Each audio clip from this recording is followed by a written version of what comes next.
TV Fortaleza, a emissora da Casa do Povo.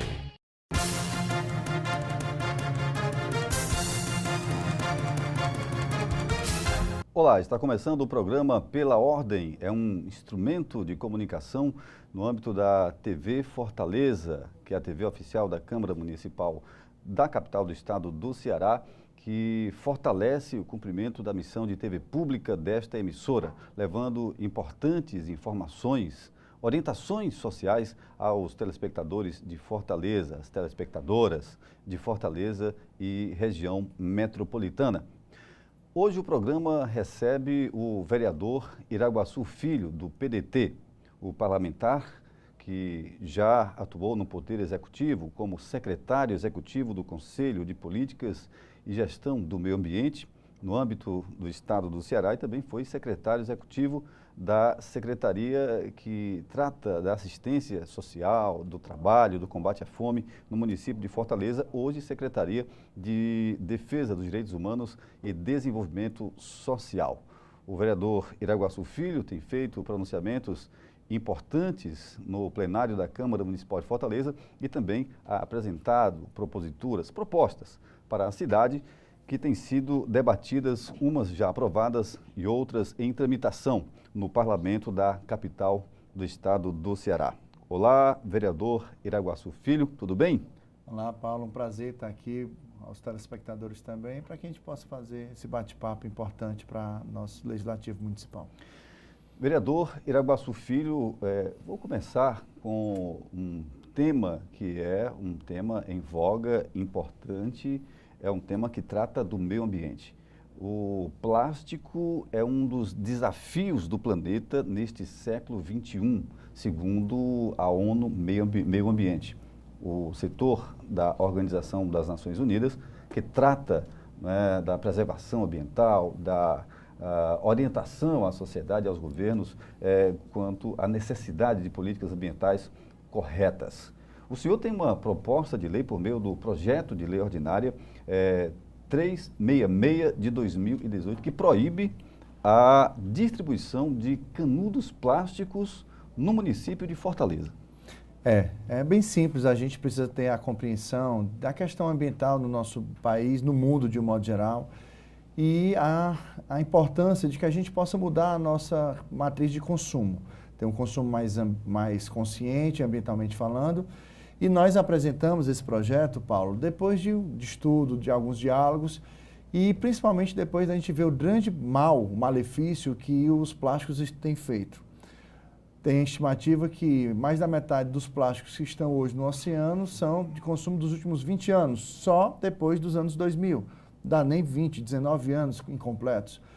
O canudo é um plástico, é um utensílio que é desnecessário quando a gente vai ver que de 1 a 3 minutos no máximo, eu estou até de 1 minuto, eu estou sempre bom, porque tem vezes que 20 segundos, 30 segundos, 1 minuto no máximo, mas eu digo de 1 a 3, que é uma média, e aí depois você vai fazer o descarte, uso único. E aí vai passar 200 anos no mínimo. Para que o consumo de qualquer bebida com canudo? Caipirinha, suco, caipirosca, né? Há necessidade? Água, eu vejo gente bebendo com canudo plástico, água. Não há necessidade. E aí, a fauna marinha, a questão do equilíbrio ambiental, os oceanos têm estocado uma série de toneladas de plásticos e canudo plástico representa 4%. Por que o canudo? Canudo é um índice totalmente desnecessário, dispensável. E aí o canudo também ele pode ter uma ação pedagógica. A União Europeia, lembrando, até 2021 vai acabar com o consumo de prato, talher e copo descartável, plástico. Já há uma campanha muito forte. Já, inclusive, uma decisão. Fernando de Noronha, recentemente, em abril, começou a viger um decreto que já proíbe plástico. O decreto, inclusive, deu um prazo de adequação.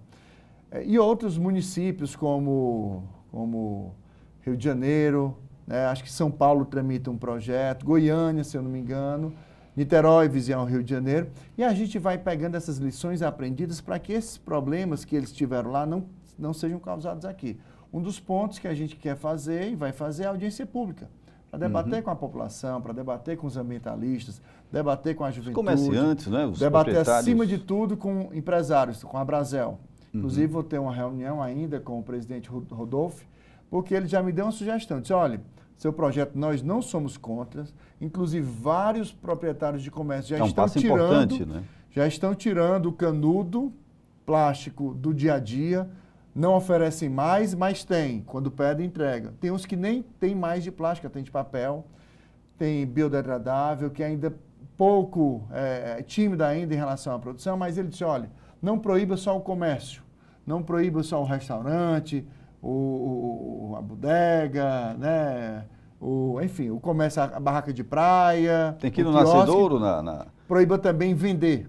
Vender. Que a distribuição... A gente precisa ir na indústria. A né? indústria tem que mudar sua matriz de produção. E o comércio no atacado, então, a partir daí... Comércio no atacado, aí já é uma sugestão, não vai não vender para mais. o varejo, né? Como ela disse, ó, a gente oferece, a gente utiliza, mas se a gente não for proibido, mas o comércio continuar vendendo, talvez não tenha tanto alcance como você entende. Eu disse, boa ideia. Outro ponto, o debate é um ponto, que é importante. O outro, 180 dias é o prazo para essa lei entrar em vigor, como a gente chama no direito, vacatio legis. Ou seja, se for aprovada, promulgada, passará 180 dias para entrar em vigor. Então, um tempo para que razoável, esse segmento, essa cadeia produtiva, possa se adequar. Até porque nós não estamos para gerar nenhum transtorno, conflito ou problema para o comerciante ou para o cidadão, para o usuário. Mas a gente não pode fugir do debate. Precisamos tirar o canudo plástico do dia a dia em Fortaleza. 100 mil animais morrem por ano por consequência de plásticos até nos oceanos. Até 2050 tem-se a expectativa de que mais plástico vai ter, unidade plástica, do que vida marinha, do 33 que animais. bilhões de toneladas é a previsão da ONU, esse dado que o senhor acaba de informar, né? Aqui o nosso objetivo não é moda. O nosso objetivo é a consciência, a mudança de concepção. Vá à Praia do Futuro, vá a qualquer praia no litoral cearense, falando de Fortaleza e Praia do Futuro. Veja quanto tem de descarte inadequado ali na beira da praia. E olha que o canudo ainda não é o grande vilão em relação a esses problemas, mas o canudo é um bom começo. Bituca de cigarro, é terrível, tem demais. Já fiz várias reuniões, conversei inclusive com várias ONGs que trabalham a questão ambiental, e isso a gente precisa conscientizar com educação em relação a esse descarte do resíduo sólido. Aí é um tema muito mais amplo, muito mais complexo. Por isso, começamos através do canudo, e o canudo é totalmente viável. Basta ter, você pode ter o seu canudo individual, de metal, de vidro, de bambu. Você pode ter um canudo de papel para ser ofertado, pode ter um canudo comestível, é uma opção. E todos esses eu já vi no mercado, tem alguma dificuldade ainda, mas só vai ter uma ampliação de oferta exatamente quando tiver alguma decisão mais drástica. Infelizmente, no momento, proibir é a solução que eu vejo para que a gente comece a mudar essa matriz de consumo aqui na cidade de Fortaleza. E não vai ter lá grandes prejuízos para o faturamento das empresas, né? Pelo menos esse tempo para se adequar.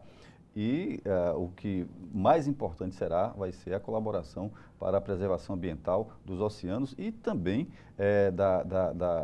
das galerias, não é? A garantia de que a água, por exemplo, em grandes momentos de quadra chuvosa, né, de grandes momentos de precipitações de chuvas, né, que não haja os alagamentos que a gente tem visto na cidade. Tem vários aspectos. Tem esse aspecto que você acabou de falar, né, mas acima de tudo é a questão da consciência, lembrando que o clima tem tudo a ver com o fundo dos oceanos, as mudanças climáticas aí, o derretimento das geleiras. Estão claras no Rio de Janeiro, a chuva agora no Rio de Janeiro recentemente. Muito mais intensa. Acho que mais de 200 milímetros. No tempo muito curto, 200 milímetros. Choveu, parece que quase o dobro do esperado para o mês em 24 horas. Em 24 horas. E é uma consequência dessa ação do homem sobre a natureza. Então, exatamente. E a questão do plástico, a gente começa com o canudo. Tem total interesse a questão do copo, né? Inclusive, no nosso gabinete, nós já tiramos o copo plástico. No nosso gabinete, nossos assessores já têm essa consciência. Os nossos visitantes têm um copo de papel que é ofertado, né, para que ele possa utilizar. Confesso que tive dificuldades e tenho dificuldades para encontrar esse material, mas é porque ainda não tem a oferta necessária. Vamos mudar. No atacado também, sugestão da Brasel, importante, vamos apresentar esse ajuste. Não queremos tirar o canudo do dia a dia do cidadão fortalezense. mas o canudo plástico, esse não dá mais para ficar do jeito que está. Vereador Iraguaçu Filho, o senhor também legisla sobre a entrega legal e responsável de crianças à adoção. Isto com base na Lei de Proteção à Criança e ao Adolescente, no caso, o Estatuto da Criança e do Adolescente. Né? A proposta tramita, né, que trata da entrega legal e responsável, né, de crianças à adoção. Inclusive, agora em março, eu recebi algumas ligações de pessoas preocupadas. A questão da entrega legal para adoção já é um direito. Não estou querendo criar esse direito, já existe. O Estatuto da Criança e Adolescente ele já prevê esse direito. Agora, nós não temos o exercício desse direito e, aliás, há inclusive uma condenação prévia da sociedade em relação a qualquer mãe, qualquer mulher que queira fazer a entrega voluntária para adoção. Aí o que é que a gente acaba vendo? Esse direito não é exercido, às vezes não há conhecimento da população sobre esse direito e o nosso objetivo é esse, colocar nos equipamentos públicos e privados de saúde e assistência social na cidade de Fortaleza, que é direito da mulher, direito da mãe, fazer a entrega voluntária para adoção, desde a concepção, caso ela decida, e ela tem que ser acompanhada exatamente com um profissional de saúde, um profissional de assistência social, um profissional de psicologia, e faça todo o processo, fazendo o pré-natal, e para que a gente tenha essa possibilidade, inclusive, da questão de não ter nenhum problema da destituição do pátrio poder, porque é uma entrega voluntária, é uma entrega livre. Logicamente tem alguns critérios, mas eu só quero destacar que é um direito, porque nós não podemos mais ver tanto aborto. Isso aí, de qualquer forma, é uma situação que às vezes a pessoa não quer ter o filho, mas não sabe que pode fazer a entrega, acha que inclusive está cometendo um crime se entregar. Mas ela faz aborto, que é crime, faz abandono de incapaz, que é crime, faz doação diretamente para outra família, burlando o Cadastro Nacional de Adoção. Então, assim, são 3 fatores que por si só já justificariam. E o direito já existe. Agora, o conhecimento do direito, eu quero levar a informação, que é direito da mãe, da mulher, a entrega voluntária para adoção, e aí dialogando com o Ministério Público, dialogando com algumas entidades que trabalham com adoção tardia, a gente viu que essa ação é uma ação importante. Lembrando que tem um projeto belíssimo que tem a ver com a entrega voluntária para adoção, que são os Anjos da Adoção, que já existe há algum tempo no Fórum Cláudio Bevilacqua, que tem vários voluntários, vários anjos, e tem todo um critério para que ele se torne anjo, exatamente para que possa acompanhar esta mulher, possa estar dando assistência no hospital e possa dar todo o acompanhamento, o apoio nesse momento que, com certeza, não é um momento fácil, mas muitas das vezes é a decisão da mãe que precisa ser respeitada. Inclusive, é muito bem justificada esta proposta do senhor, porque a comunicação, a divulgação de que esta lei existe, de que o Estatuto da Criança e do Adolescente, que há legalidade nesta ação, nesta entrega legal e responsável da criança para a adoção, né? A divulgação é, na verdade, um dos instrumentos de eficácia da lei, porque às vezes a lei, se ela existe, ela não é se não for divulgada, não for conhecida, não há o direito pleno, né? Direito não executado, não fruído, é direito inexistente, vamos dizer assim, ou direito ineficaz, inexistente não, ele existe, mas ineficaz.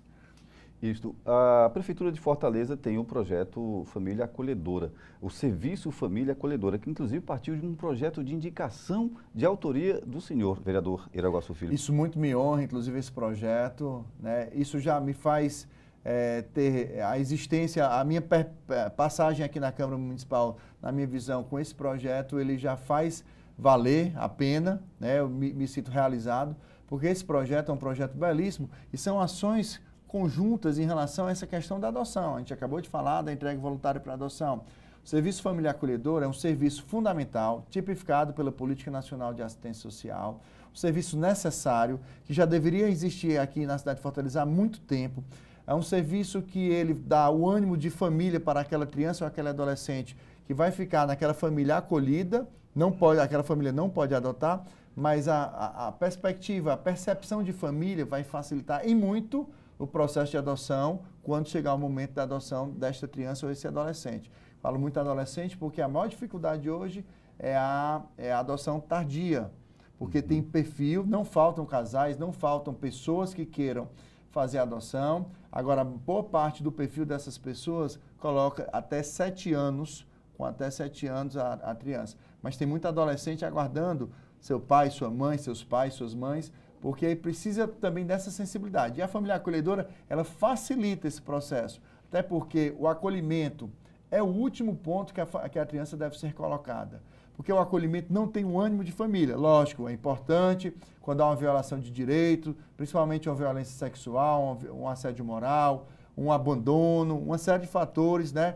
Prisão de pai e mãe, não tem outro familiar que tem a possibilidade de educá-lo, de triá-lo, ou então mesmo que está em situação de rua, sem identificar, sem o poder público identificar quem é o pai e quem é a mãe. É importante o acolhimento, mas não é a principal ação que deve ser feita dentro do processo quando há necessidade de instituição do pátrio poder ou quando há violação de direitos. Então, família acolhedora, ele é uma ação conjunta, passaria alguns dias, algumas semanas ali no acolhimento, mas dentro das famílias que já estão capacitadas, dentro de todo esse processo, o família acolhedora, ele vem ao encontro de uma etapa, como se fosse uma etapa para o processo de adoção. E a gente ficou bastante feliz que a base do projeto que a Prefeitura mandou como mensagem aqui para a Câmara Municipal foi o nosso projeto de indicação que foi aprovado em 2017. E que está acontecendo, né? Está acontecendo, salvo engano, já está no terceira turma de capacitação de famílias que têm essa intenção de acolher. E não é qualquer família que pode acolher, tem uma série de critérios, uma série de requisitos,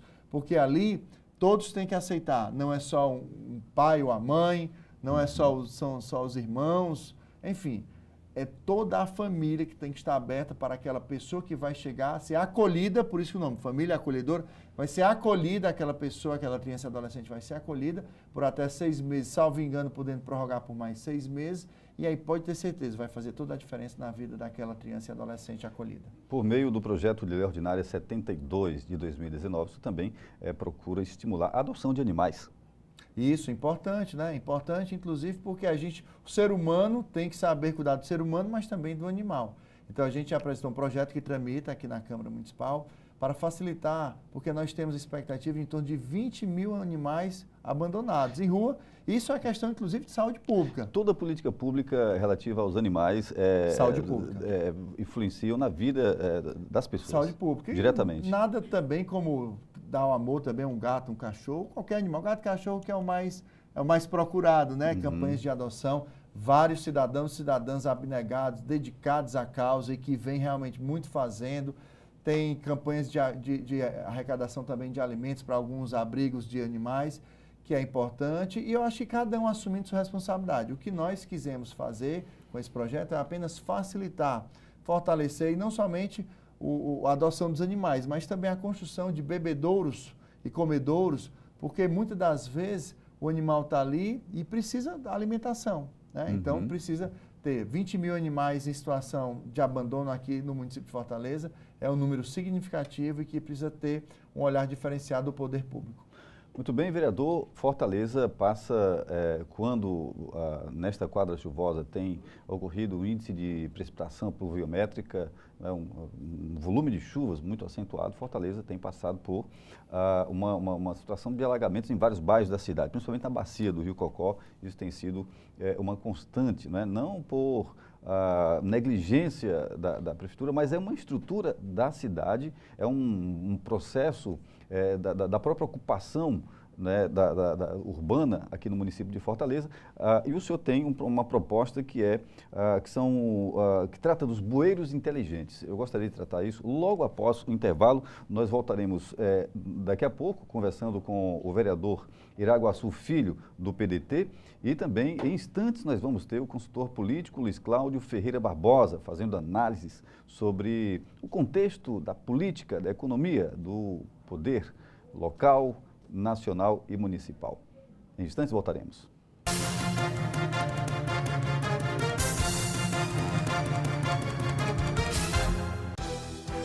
Avançar no social para um futuro mais certo e seguro em Fortaleza. Educação infantil de tempo integral. Escolas modelo. Centros culturais. Teatro São José. Casas da Cultura Digital. Observatório. Turmas avançadas da Prefeitura. Juventude Sem Fronteiras. Prefeitura e você. Uma Fortaleza que avança rumo ao futuro é a gente que faz. Bem-vindos ao novo ano. A Prefeitura celebra um resultado histórico no direito à casa própria aos mais carentes de Fortaleza. Mais de 25 mil famílias beneficiadas com o papel da casa. e moradias novinhas em apenas 6 anos. Agradeço a Deus, em primeiro lugar, segundo a Prefeitura, por ter realizado o sonho da minha casa própria. Parceria da Prefeitura com o Governo do Estado. Prefeitura e você, uma fortaleza melhor é a gente que faz. A Prefeitura trabalha para uma vida com mais saúde em Fortaleza. Inaugurou a Coordenadoria de Assistência Farmacêutica, implantou os monitores dos postos de saúde, fortalece o programa Cresça com o Seu Filho e o Centro Dia da Pessoa Idosa da Prefeitura. Atendimento e mais prevenção é saúde. Criou os núcleos de desenvolvimento infantil e inaugurou o Centro Materno Infantil do Conjunto Ceará. Prefeitura e você, uma saúde melhor é a gente que faz. A Prefeitura investe no transporte público para melhorar a vida das famílias em Fortaleza. Criou o Bilhetinho, passagem gratuita para crianças de até 7 anos. A Prefeitura amplia a frota de ônibus com ar-condicionado. Bicicletar com bicicletas mais adequadas para as mulheres. E mais ciclofaixas facilitando a mobilidade em Fortaleza. Prefeitura e você, uma Fortaleza melhor é a gente que faz. Avançar inovando para uma vida melhor é a nossa Fortaleza. Novos e modernos terminais. Bicicleta integrada. Novo Morro Santa Terezinha. Praças da Prefeitura. Células de proteção social. Túnel da Via Expressa. BRT e Viaduto da Guanambi. Prefeitura e você, uma Fortaleza que avança rumo ao futuro, é a gente que faz. Bem-vindos ao novo ano. Avançar rumo a uma vida mais saudável e solidária é a nossa Fortaleza. Novas UPAs, monitores dos postos de saúde, núcleos de apoio à saúde da família, salas de aleitamento materno, núcleo de desenvolvimento infantil, central de medicamentos, novo centro materno infantil, novos leitos nos Frotinhas e primeiros leitos do IJF2. Prefeitura e você, uma Fortaleza que avança rumo ao futuro, é a gente que faz. Bem-vindos a um novo ano. A Prefeitura investe no social para um futuro com mais segurança em Fortaleza. Juventude na Onda, Academia Enem, Rede Cuca da Prefeitura, inova com centros de educação infantil e mais escolas de tempo integral. A educação de tempo integral da Prefeitura é saber, é vida, é saúde e mais segurança para milhares de jovens da periferia. Prefeitura e você, uma Fortaleza melhor é a gente que faz.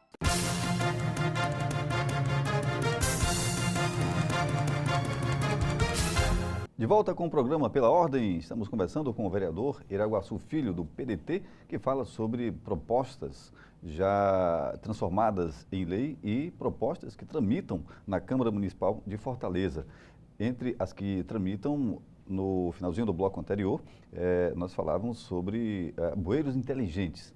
E agora o vereador vai discorrer, vai justificar a proposta. Como é que é, então, como é que serão estes bueiros inteligentes, vereador? Pronto, isso aí, a proposta, a gente observando em algumas cidades, né, e eu destaco aqui Balneário Camboriú, a gente viu que tem um projeto que existe lá, que é eficaz. A questão do bueiro inteligente, eu vi inclusive algumas matérias, pesquisei pela internet e a gente resolveu escrever um projeto aqui para a cidade de Fortaleza, adequando, adaptando a nossa realidade, porque como a gente já falou antes, as chuvas elas são muito intensas. Falamos sobre o descarte inadequado de alguns resíduos, sobre a questão da coleta seletiva, que infelizmente não falamos, mas infelizmente ela não é uma realidade. Pouquíssimas pessoas acabam fazendo isso. Não está plena, né? Não, ela não está nem ela é incipiente de ser insignificante. Não está nem iniciante das duas incipiências que a gente podia falar. Mas, acima de tudo, a importância do bueiro inteligente... Os ecopontos respondem por isso? Respondem em parte, mas infelizmente ainda tem muita situação de descarte inadequado. E aí o bueiro inteligente nada mais é de que ter uma grande cesto, vamos dizer assim, no bueiro, e que a periodicidade poderia ser diária, 2 vezes por dia, poderia ser 2 vezes por semana, 3, de acordo com a característica daquela região. Eu sei que é uma inovação, é uma ousadia. É quase que uma coleta de lixo pelo quase bueiro, uma coleta, né? E aí a gente vê, infelizmente, ainda nas chuvas, né? Quando a chuva é torrencial, muitas das vezes até o próprio lixo está colocado para coleta e aí acaba sendo levado pela água. Isso é excepcional, mas pode acontecer. E o bueiro inteligente, pelo menos se estabelecer em alguns bairros inicialmente, alguns critérios que tenha a rede melhor adequada para esse projeto, mas que a gente faça alguma coisa. Estou dando uma opção, estou dando uma sugestão para ser debatida aqui pelos colegas vereadores e também que o Executivo, se entender que é viável, que possa implementar, porque eu não tenho dúvidas que essa questão do bueiro inteligente pode melhorar e muito a questão das enchentes da nossa cidade. E tem alguns casos, inclusive, que a boca de lobo é fechada pelo morador. Tem alguns casos de pessoas que me procuraram, Nelson, porque fecharam a boca de lobo. Nós precisamos ampliar a nossa rede de coleta de esgoto também, isso é importante, e temos que ter a consciência de cada pessoa para não ligar o esgoto direto na rede fluvial, né? E aí a gente fica bastante preocupado em relação à questão a questão urbanística propriamente dita e a questão do morador, do usuário, do munícipe fortalezense. Acho que o bueiro inteligente é uma ação a ser debatida, discutida, mas que pode ser exitosa do município de Fortaleza. Seria universalizada todos os bueiros na cidade? A gente poderia começar aos poucos, né? Porque a cidade de Fortaleza é uma cidade muito grande. Muito grande, né? né? Territorialmente Metrópole, né? não tão grande na proporção da população, já que a densidade demográfica nossa é uma das maiores, eu acho que é a maior capital com a maior densidade demográfica. Cerca de 8 mil por quilômetro quadrado. Mas territorialmente nossa cidade também é muito extensa. Também. E aí a gente poderia estabelecer dentro das áreas, critério das áreas que sofrem mais com a questão de entupimento ou de resíduo, enfim. Aí a prefeitura poderia fazer um estudo e identificar por onde começar, mas o ideal é que a médio e longo prazo que pudesse ser universalizado. Vereador Iraguaçu Filho, o senhor tem ido à tribuna constantemente e faz pronunciamentos com profundidade sobre a reforma, a proposta de reforma da Previdência do governo federal, né? O que seria para o governo federal a nova Previdência. Para a oposição, uma proposta que atinge, não é? Retira direitos já adquiridos pela população brasileira. Qual o posicionamento que o senhor tem exposto, né, divulgado em seus pronunciamentos? Vamos aqui fazer uma avaliação mais profunda. Dizem que há déficit. A Anfip, que representa os auditores fiscais, diz que o déficit que existe a partir de 2016, ainda timidamente, pode se tornar um déficit maior a longo prazo. Segundo, desoneração, né, de contribuição previdenciária. Terceiro, desvinculação de receitas da União, a chamada DRU, 30%. Está 30%. Era 20%, Era 20%, aumentou o governo Michel Temer aumentou para 30%. Em 2017, salvo engano. A questão dos grandes devedores, vou dizer o nome de 5 aqui. Caixa Econômica, Banco do Brasil, Itaú, Bradesco e JBS. Devem aí alguns bilhões juntos. E a cada trimestre apresenta, principalmente esses 4 bancos, lucros extraordinários.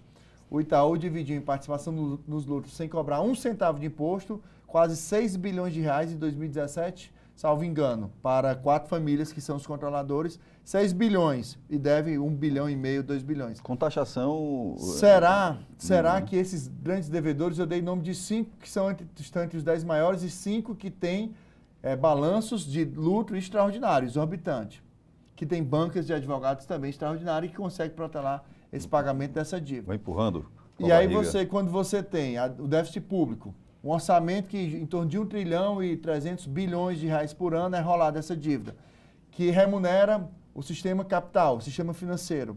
É a Previdência que nós precisamos reformar? É o servidor público que é ocupado? É o idoso que é ocupado? Aí não dá. Então eu tenho sido uma voz de resistência, alguns outros colegas também fazem a resistência, e nós precisamos debater. Eu tenho debatido isso desde 2017, quando o governo Michel Temer começou a anunciar que faria a reforma da Previdência apresentando propostas. A gente sempre foi voz de resistência e continuaremos aqui na Câmara Municipal de Fortaleza, porque eu não acredito, tenho convicção que se há reforma para ser feita, é reforma tributária.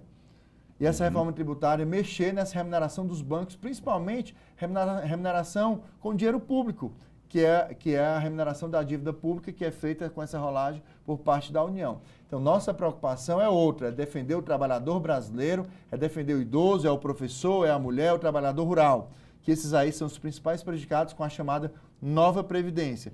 E vários milhões de reais, tanto pelo governo Michel Temer e também pelo governo Bolsonaro, foram gastos com publicidade, com propaganda, e é porque o Bolsonaro disse que a publicidade dele é rede social, mas gastou muitos milhões de reais com propaganda, tentando convencer e muitas das vezes distorcendo e deturpando a proposta real. E sem um detalhe que eu esqueci de falar aqui, que para mim é o mais grave, a desconstitucionalização da Previdência em relação a qualquer alteração. Sai da Constituição a necessidade de alteração, mas na frente ela deixa de ser constitucional para ser alterada por lei ordinária ou lei complementar no futuro. Não precisaria de uma PEC. Se tornando muito mais fácil, não precisando de uma PEC, não precisando daquele rito mais formal e mais complexo. Então, seremos contra, estamos nos posicionando contra e resistiremos até o último dia aqui no mandato na Câmara Municipal. Vereador Iraguaçu Filho, os caminhos do PDT para estes próximos 2 anos e até 2022?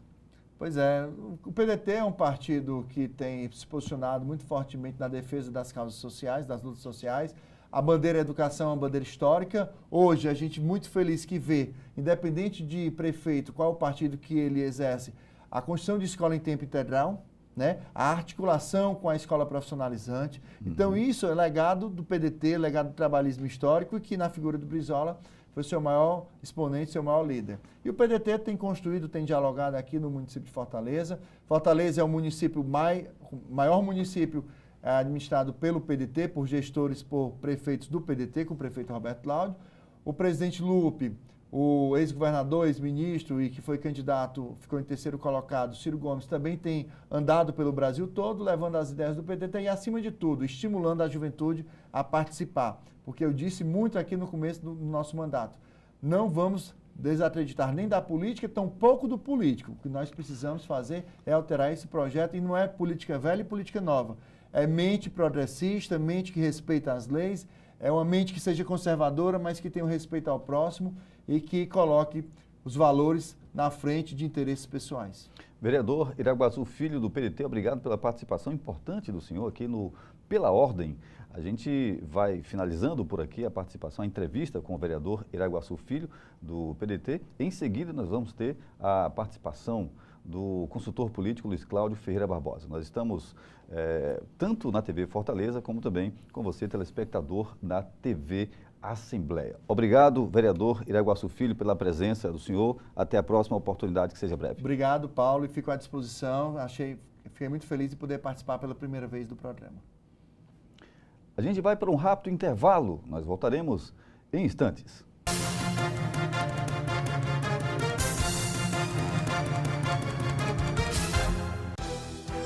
Avançar no social para um futuro mais certo e seguro em Fortaleza. Educação infantil de tempo integral. Escolas modelo. Centros culturais. Teatro São José. Casas da Cultura Digital. Observatório. Turmas avançadas da Prefeitura. Juventude Sem Fronteiras. Prefeitura e você. Uma Fortaleza que avança rumo ao futuro é a gente que faz. Bem-vindos ao novo ano. A Prefeitura celebra um resultado histórico no direito à casa própria aos mais carentes de Fortaleza. Mais de 25 mil famílias beneficiadas com o papel da casa. E moradias novinhas em apenas 6 anos. Agradeço a Deus, em primeiro lugar, segundo a Prefeitura, por ter realizado o sonho da minha casa própria. Parceria da Prefeitura com o Governo do Estado. Prefeitura e você. Uma Fortaleza melhor é a gente que faz. A Prefeitura trabalha para uma vida com mais saúde em Fortaleza. Inaugurou a Coordenadoria de Assistência Farmacêutica, implantou os monitores dos postos de saúde, fortalece o programa Cresça com seu Filho e o Centro-Dia da Pessoa Idosa da Prefeitura. Atendimento e mais prevenção é saúde. Criou os núcleos de desenvolvimento infantil e inaugurou o Centro Materno Infantil do Conjunto Ceará. Prefeitura e você. Uma saúde melhor é a gente que faz. A Prefeitura investe no transporte público para melhorar a vida das famílias em Fortaleza. Criou o bilhetinho, passagem gratuita para crianças de até 7 anos. A Prefeitura amplia a frota de ônibus com ar-condicionado. Bicicletar com bicicletas mais adequadas para as mulheres. E mais ciclofaixas facilitando a mobilidade em Fortaleza. Prefeitura e você, uma Fortaleza melhor é a gente que faz. Avançar inovando para uma vida melhor é a nossa Fortaleza. Novos e modernos terminais. Bicicleta integrada. Novo Morro Santa Terezinha. praças da Prefeitura, células de proteção social, túnel da Via Expressa, BRT e viaduto da Guanambi. Prefeitura e você, uma fortaleza que avança rumo ao futuro, é a gente que faz. Bem-vindos ao novo ano. Avançar rumo a uma vida mais saudável e solidária é a nossa fortaleza. Novas UPAs, monitores dos postos de saúde, núcleos de apoio à saúde da família, salas de aleitamento materno, núcleo de desenvolvimento infantil, central de medicamentos, novo centro materno infantil, novos leitos nos Frotinhas e primeiros leitos do IJF2. Prefeitura e você, uma fortaleza que avança rumo ao futuro, é a gente que faz. Bem-vindos a um novo ano. A Prefeitura investe no social para um futuro com mais segurança em Fortaleza. Juventude na Onda, Academia EMEM, Rede Cuca da Prefeitura, inova com centros de educação infantil e mais escolas de tempo integral. A educação de tempo integral da Prefeitura é saber, é vida, é saúde e mais segurança para milhares de jovens da periferia. Prefeitura e você, uma fortaleza melhor, é a gente que faz.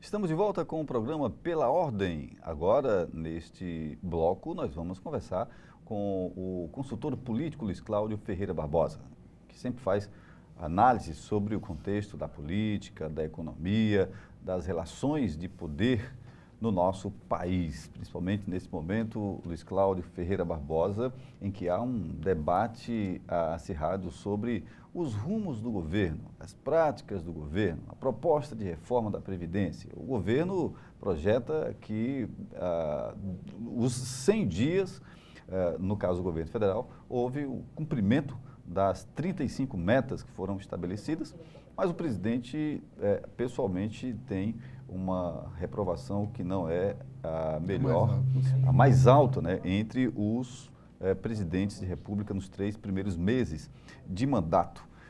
Olá, Luiz Cláudio Ferreira Barbosa, como é que você avalia vamos aí para os 100 dias de governo federal, do governo do presidente Jair Bolsonaro? Eu acho que houve muita fumaça e pouco fogo.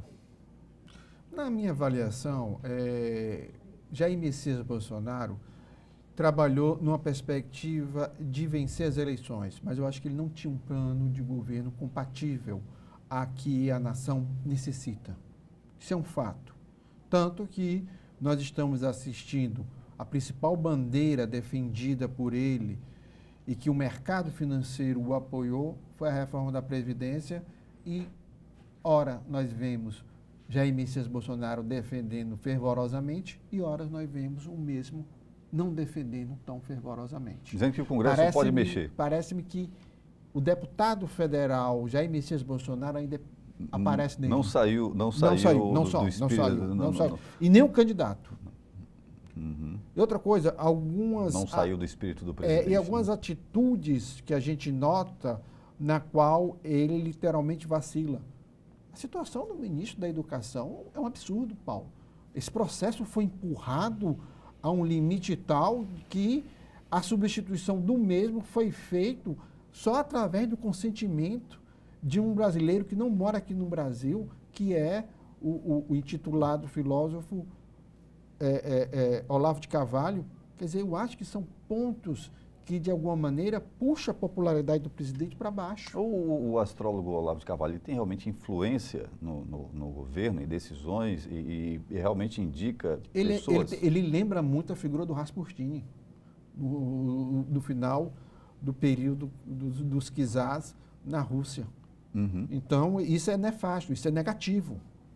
Assim também como a influência dos filhos, eu acho que esse círculo mais íntimo do presidente é algo que se deve se repensar. E outra coisa, quando nós falamos nos últimos programas que havia uma militarização do primeiro, segundo e terceiro escalão, foi feito um estudo pelos órgãos de imprensa. 115 militares ou militares aposentados estão no governo federal. Estão em primeiro escalão? Primeiro, em segundo e terceiro. Primeiro, segundo e terceiro escalões. E isso baseado num fato que ninguém pode negar, o Diário Oficial. Uhum. Quer dizer, isso chama atenção porque Nem no período da ditadura, tantos militares fizeram parte de um governo. Então, a gente parte da premissa que duas categorias foram atendidas dentro do governo do Jair Messias Bolsonaro. Uma foi os militares, indiscutivelmente, e outra, o ciclo próximo de Olavo de Carvalho. A figura de Sérgio Moro e a figura do atual ministro da Economia, Paulo Guedes, são figuras que destoam, né, desse cenário. São técnicos, são pessoas que estão tentando organizar e, de alguma maneira, são os que criam algumas pautas positivas. Mas, em determinados momentos, não sei se você concorda comigo, Paulo, eu noto um Paulo Guedes vacilante, indeciso, preocupado. Por falta de uma unidade de pensamento. De uma linha de pensamento do governo, porque fica difícil até saber o que realmente defender. Existe, de repente, uma meta, mas os objetivos, o propósito, né, ficam meio embaralhados quando se tem, às vezes, um Onyx Lorenzoni que trata mais com o Congresso Nacional, pensando de uma maneira, o próprio Paulo Guedes atendendo a um segmento para tentar organizar o governo com vistas às demandas de segmentos importantes, né, que são segmentos econômicos, e tendo também o próprio presidente, né, e, vez por outra, algum dos filhos, né, dando ali uma opinião. Basta tuitar. Eu acho um absurdo. Basta qualquer um deles tuitar, cria uma confusão com queda de ministro, briga com o presidente da Câmara. Agora, isso é um novo momento do desafio da organização do Estado sobre funções, sobre cargos, importância de interlocutores, é preciso que, com o advento de redes sociais, do Twitter, de influência afetiva, né, às vezes familiar, isso traz um novo parâmetro de estudo, de pesquisa sobre a organização da comunicação, a organização da distribuição dos poderes, ou não é para ter esse estudo, não dá para se ter esse estudo científico e é só mesmo desorganização? É impecável essa sua colocação. Nos últimos 100 dias, o governo Jair Bolsonaro, que o mesmo sempre necessitou de uma figura adversária para se colocar na arena política, alavancou duas. A velha política, que a gente nota quando ele tenta negociar com os parlamentares, e especificamente da Câmara Federal, e a outra, a imprensa. Em todos os momentos, ele tenta desqualificar a discussão que a imprensa, somente a imprensa privada, faz. Os principais veículos, como Globo, Folha de São Paulo, Estado de São Paulo, JB e por aí vai. E o que a gente sente nisso? A gente sente que, de alguns aspectos, o Jair Messias Bolsonaro tenta, a todos os custos, alimentar uma parcela do seu eleitorado que ainda permanece fiel nesses embates. Tem uma parte do eleitorado que também continua em campanha, né? No mesmo espírito de campanha, né? Acompanhando o espírito do presidente. Sim, você está coberto de razão. E ele mantém. Tanto que a viagem dele para Israel não foi outra coisa, nada mais do que atrair de volta para atuar a seu favor os evangélicos e os católicos conservadores. Do outro lado, você nota também de que, literalmente, não há uma semana que não haja um disse-me-disse entre Jair Messias Bolsonaro e a imprensa. Quer dizer, essas coisas vão criando, de alguma maneira, uma cortina de fumaça e se deixa de discutir assuntos que, na minha avaliação, são agora importantíssimos. O Pacto Federativo no Brasil hoje é um assunto que precisa ser discutido. Pronto, queria saber de você, Luiz Cláudio Ferreira Barbosa, quais são as luzes, os caminhos, os horizontes, né, as metas que o governo precisa assumir para deixar para trás esta impressão que não tão boa destes 3 primeiros meses de Jair Bolsonaro? Eu acho que o primeiro momento seria deixar que a coordenação de comunicação cuidasse da imagem dele e da fala dele. Tudo isso ainda é do espaço privado da família dele. Isso é ruim. Isso não está demonstrando que está funcionando. Isso até numa prefeitura de um pequeno município não funciona. Imagina uma nação tão complexa como o Brasil. Primeiro ponto. Segundo ponto, que eu acho que é mais importante que você alocou, é preciso de negociar com os parlamentares ou com os políticos. Nem todo político é ladrão. Nós temos alguns ladrões que são políticos, mas isso não quer dizer... Não é um pressuposto que vai haver corrupção. Mas esse senso comum está sendo trabalhado. A negociação, a articulação política é da política, é própria. Quando ele bate na história da velha do relacionamento política, do governo com o parlamento. Quando ele bate nessa questão da velha política, literalmente ele cria uma discussão paralela. E a população, de alguma maneira, acha interessante ele não distribuir cargos que outrora eram leiloados a grupos políticos. As pessoas acham isso fabuloso. Mas, do outro lado, as pessoas estão preocupadas, porque há uma inércia administrativa muito grande. Paulo, Docas, aqui no Ceará, não foi indicado ainda ninguém do governo federal. Uhum.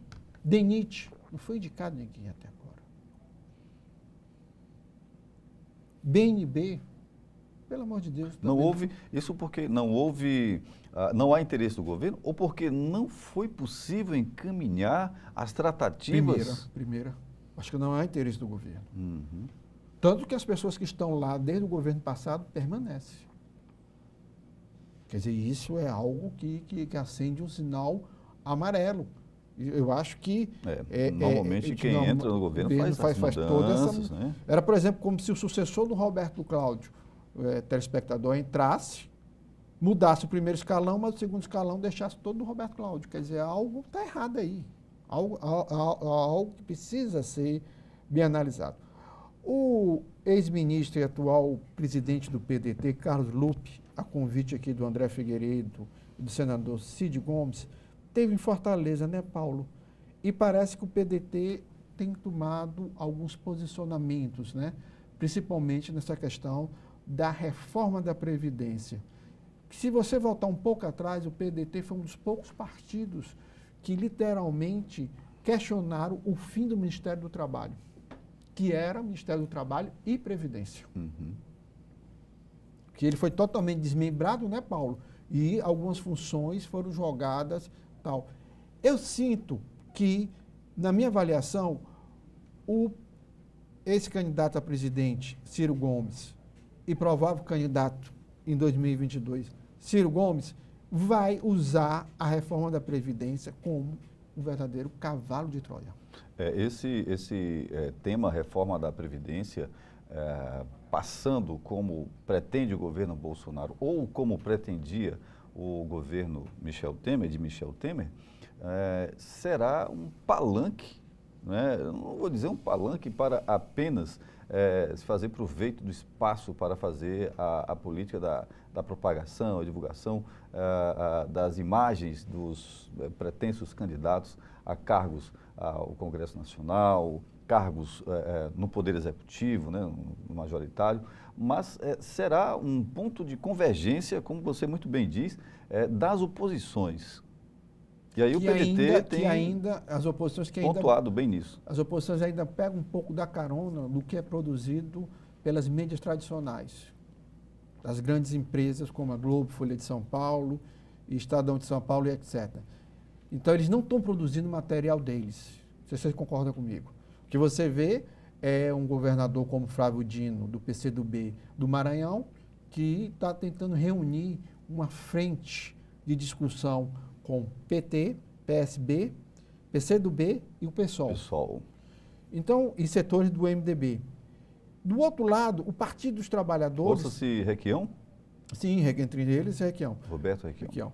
E do outro lado, você nota, Paulo, que o Partido dos Trabalhadores literalmente ainda está centralizado na defesa do Lula livre, que o ex-presidente fez essa semana agora um ano, está na carceragem. Quer dizer, eu acho que é uma temeridade, na minha avaliação, um partido como o PT ainda gastar muita energia e não tentar se reformular, porque uma coisa eu lhe garanto, esse processo de bagunça que está no governo Jair Messias Bolsonaro, uma hora também ele para. E vai procurar respostas. Ele vai entrar no trilho. Por quê? Porque também existe uma coisa muito interessante. Algumas políticas públicas do governo Jair Messias Bolsonaro são cópias do governo Michel Temer, que literalmente já estavam organizados. Então, por exemplo, uma coisa interessante, a Bolsa Família está funcionando normalmente. Uhum. Ele já vai pagar o 13º, quer dizer, você nota que nem tudo está parado, não. O que depender da máquina do governo federal, não do que depender do governo federal e do Congresso está funcionando direito, mas o que depender do governo federal, as coisas estão indo. Por outro lado, Paulo, aqui nos parece que já acendeu uma luz amarela para o senador Tasso Gereissati. A imprensa do Sul e Sudeste, e replicada aqui no Ceará e no Nordeste, diz que provavelmente ele sai do PSDB porque a relação dele com o João Dória e a tentativa de levar o PSDB de um partido social-democrático para um partido social-liberal se fundindo com o democrata de Onyx e de Rodrigo Maia, deixa Tasso Gereissati sem muito espaço. E muito interessante também analisar de que já existe uma perspectiva de que Tasso Gereissati se reaproxime de Ciro e Cid, definitivamente. Então, se discute muito que há um caminho, que é o Cidadania 23, que é o antigo PPS. Uhum. Eu e você, em dezembro do ano passado, fizemos essa discussão, Paulo. Sim. É interessante isso. E quando você foi substituído, quando tirou fera pelo Alisson, eu também redefini também essa discussão com ele. É interessante. O que muda, na minha opinião, daquele período para hoje? Existe um partido aí que talvez o Tasso Gereissati possa sair. Partido Socialista Brasileiro. O PSB. Porque é um partido médio para grande. O nosso querido PPS, que agora é Cidadania 23, é um partido aconchegante, muito interessante. É um partido que, literalmente, os seus principais quadros estão tanto na administração estadual e municipal de Fortaleza, quer dizer, é um partido que é da base aliada e confortável em qualquer aspecto para o Tasso chegar, mas ficaria muito demarcado que ele estaria indo para a base do governo. Já o PSB não, talvez ele assumindo, ele daria um ar mais de independente. É um partido mais moderado, mais ali pelo centro, esquerda, mas com também trânsito pela direita. E com o mercado financeiro. O mercado financeiro, com o mercado financeiro. Então, eu acho, não sei se você concorda comigo, que de alguma maneira nós poderemos assistir algo muito interessante. O que, na minha avaliação? Que Tasso Gereissati poderá estar se antecipando a Camilo Santana entrando no Partido Socialista Brasileiro. Paulo, eu sei que você quer falar sobre os 100 primeiros dias de Antônio Henrique. Como é que foi a sessão? Na sessão de quinta-feira, né, da última quinta-feira, da Câmara Municipal de Fortaleza, o presidente da casa, Antônio Henrique, que é do PDT, ele ocupou a tribuna para fazer um balanço dos 100 primeiros dias de sua gestão. Ele pontuou a questão do melhoramento da infraestrutura da Câmara, a parte de tecnologia, da comunicação social, a estruturação, né, dos veículos de comunicação da casa, né, um novo slogan para o parlamento da capital e a aproximação ainda maior, né, um trabalho importante de todos os pares, né, todos os vereadores, da mesa diretora e, naturalmente, organizado, né, presidido pelo presidente Antônio Henrique, de aproximação ainda maior do povo e a Câmara Municipal.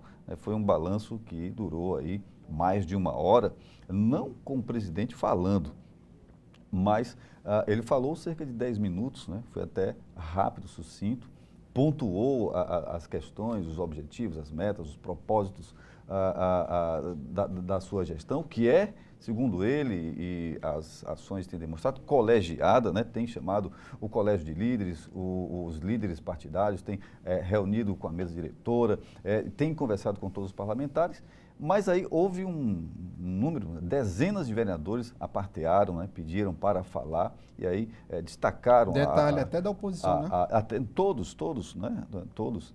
Repercutindo, inclusive, como foi a eleição, né, do presidente Antônio Henrique, que teve uma maioria, praticamente uma unanimidade na casa, né? Então foi isso, né? A sessão foi bem interessante e a Câmara, com o presidente Antônio Henrique, cumprindo a missão de poder legislativo, que é o poder que representa o povo, né? Paulo, o estilo Antônio Henrique, para mim e para você, é uma grata surpresa, né? Uma grata surpresa. Ele não se centraliza na figura do mesmo. Ele, pelo contrário, como um parlamentar, ele sempre foi uma pessoa de bastidores. Apesar de ter ocupado cargos muito importantes, ele já chegou a dirigir regionais aqui no município de Fortaleza. Quer dizer, ele tanto foi do Legislativo, como também já fez parte do Executivo. No entanto, uma coisa que você sempre me chamou a atenção foi essa capacidade ímpar dele de dialogar com todos os setores da Câmara Municipal de Fortaleza. Aí o telespectador deve estar dizendo, que setores são esses? Vereadores de bairro, os vereadores de oposição, os vereadores temáticos, por exemplo, médicos, líder de alguma categoria da área de segurança pública, que ou está na área, na situação, está na oposição. A bancada evangélica. Né? A bancada evangélica. Inclusive, católica. O católico também, inclusive o presidente é evangélico. Né? Evangélico, é um detalhe muito importante e reflete muito na fala dele. O Antônio Henrique é um homem comedido. E outra coisa, ele faz uma parceria com o prefeito Roberto Cláudio, que quando você vê as inaugurações, você vê os eventos conjuntos na qual ele participa, há uma sinergia entre os dois muito positiva. Eu não tenho dúvida de que hoje, no município de Fortaleza, nós temos duas lideranças em perfeita sintonia. Roberto Cláudio e Antônio Henrique. E uma terceira liderança que não faz parte do município, mas que se junta aos mesmos. Não estou falando só do governador Camilo Santana, não. Do presidente da Assembleia Legislativa do Estado do Ceará, que também fez 100 dias. E me chamou muita atenção, o Sarto está fazendo uma revolução interna na casa muito importante. Mudou alguns departamentos que há muito tempo tinha pessoas lá em cargo de chefias, ele fez mudanças. Colocou sangue novo. Isso é importante, Paulo. Isso faz uma mudança interna na dinâmica do trabalho muito forte.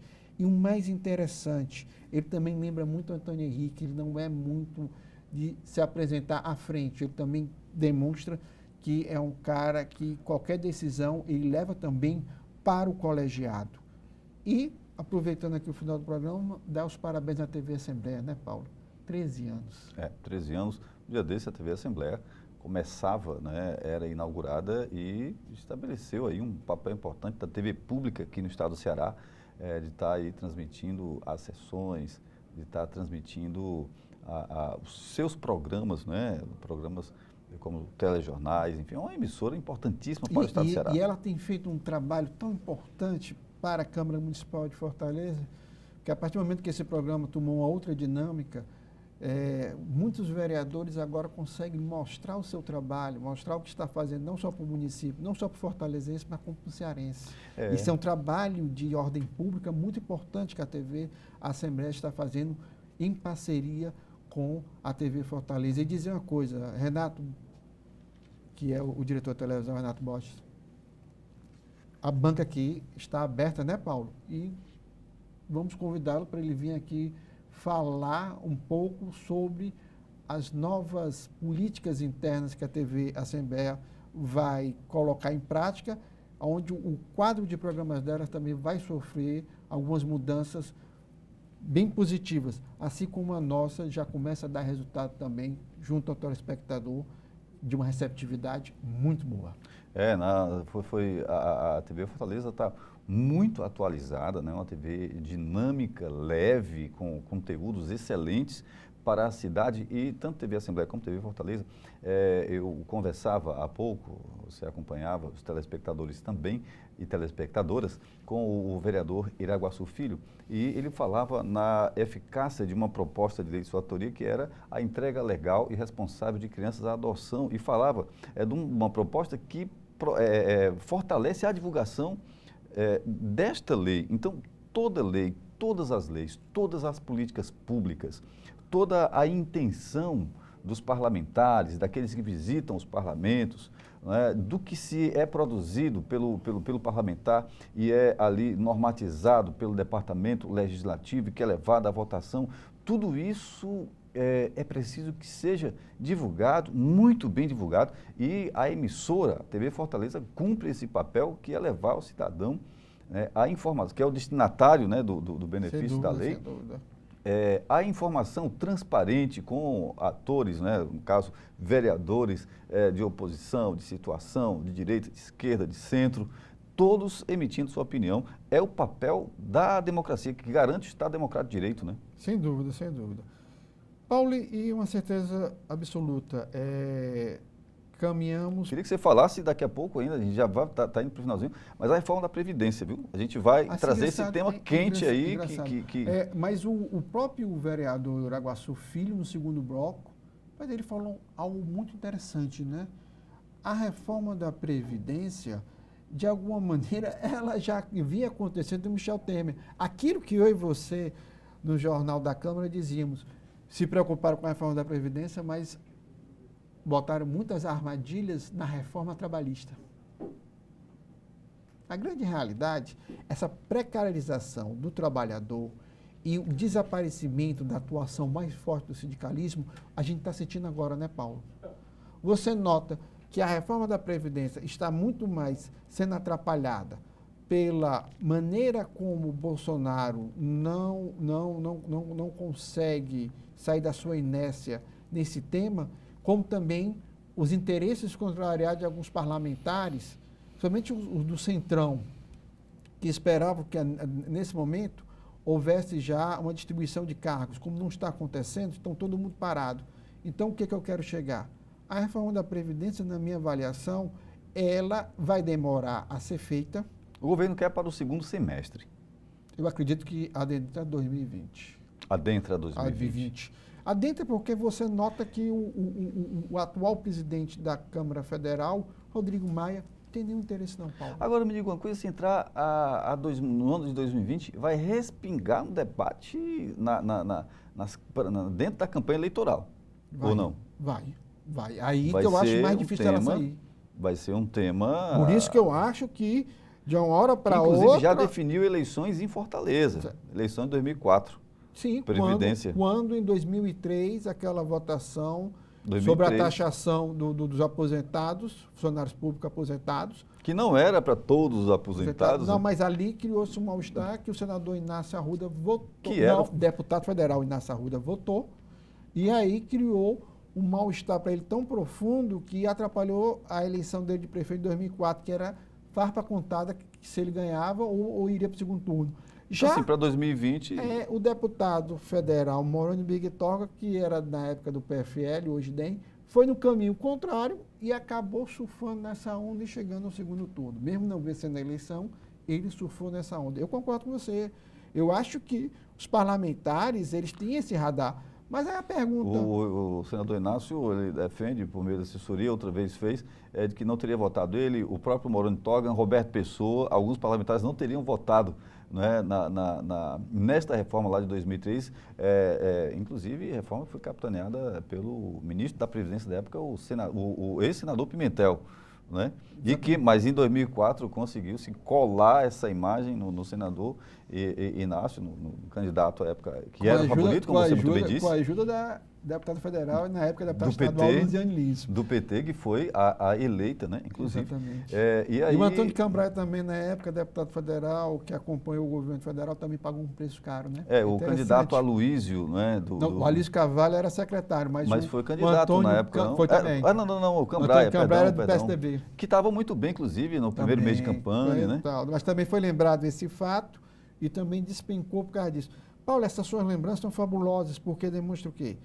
Se naquela época não tinha as redes sociais como o Facebook, e o Twitter, e o Instagram, e o WhatsApp, imagina agora, com a informação chegando mais rápido. Hoje você não precisa mais ler um jornal ou esperar sair na televisão, não. Se você tiver um laptop, se você tiver um celular, um smartphone, você consegue acessar aquilo ali, acabou.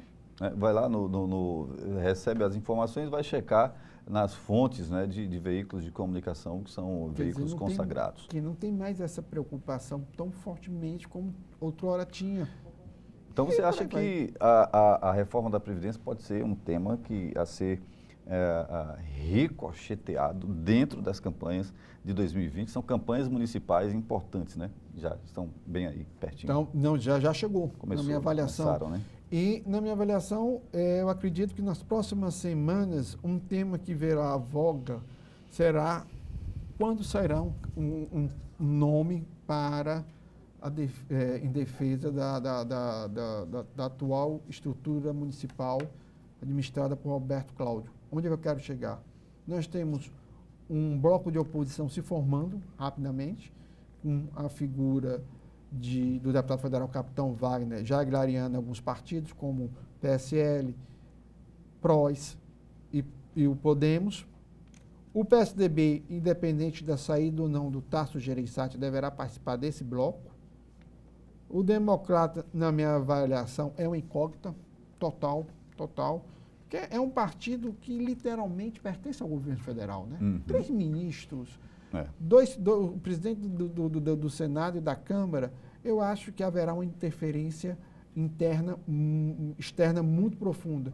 E, de um outro lado, você tem nomes como o deputado estadual Salmito Filho, o deputado federal Mauro Filho, você tem a figura do presidente da Assembleia, o Zé Certo, que é sempre lembrada, e o próprio senador Cid Gomes, que, na minha avaliação, são nomes que, se forem encampados mais cedo, eu acredito que eles diminuiriam a diferença para o candidato hoje da ponta, que é a figura do deputado federal, o Capitão Wagner. Do outro lado, o Camilo Santana, sim, ele pode apoiar uma candidatura do Partido dos Trabalhadores, que não seja especificamente Luziane Lins, na qual nós notamos que eles têm atritos de opiniões, mas nada que possa também não ser apaziguada pela figura do ex-presidente Luiz Inácio Lula da Silva.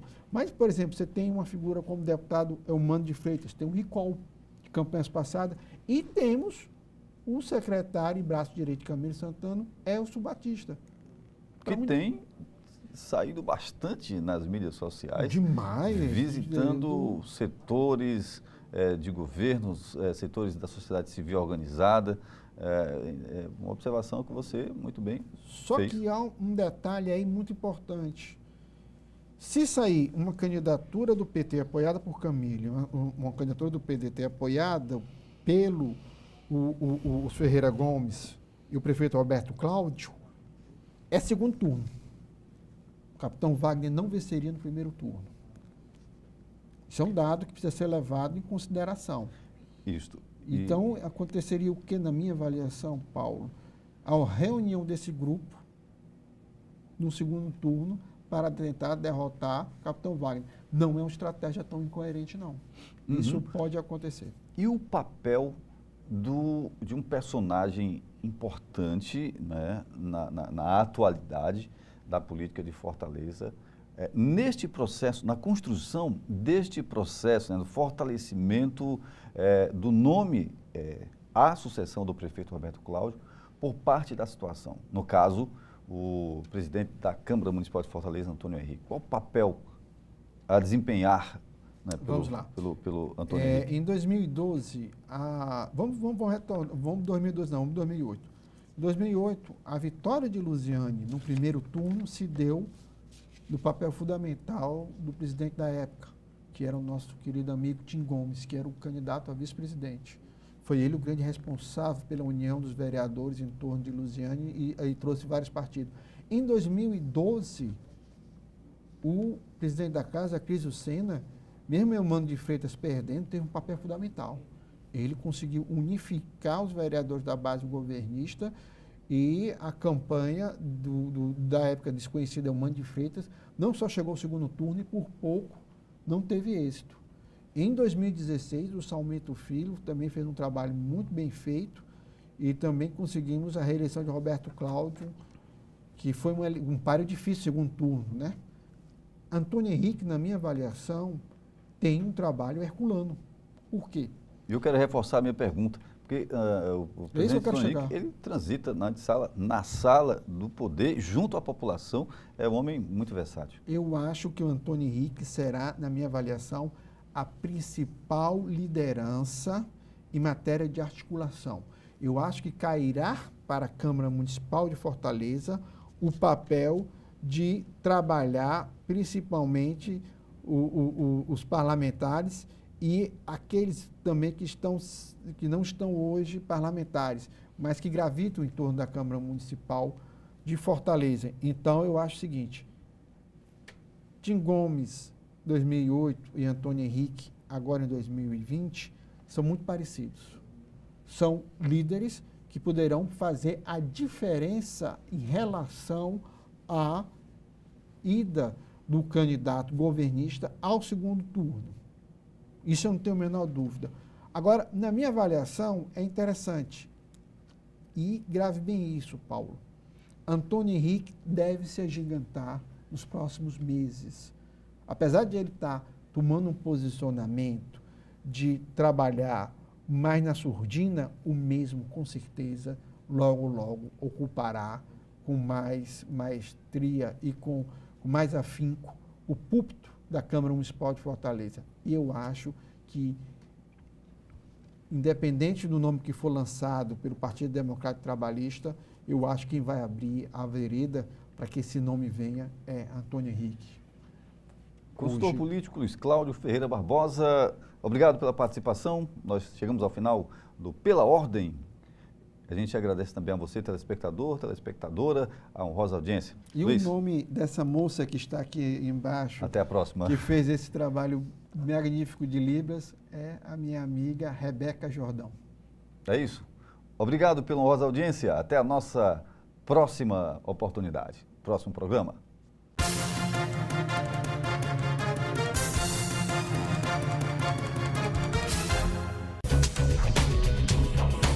TV Fortaleza, a emissora da Casa do Povo.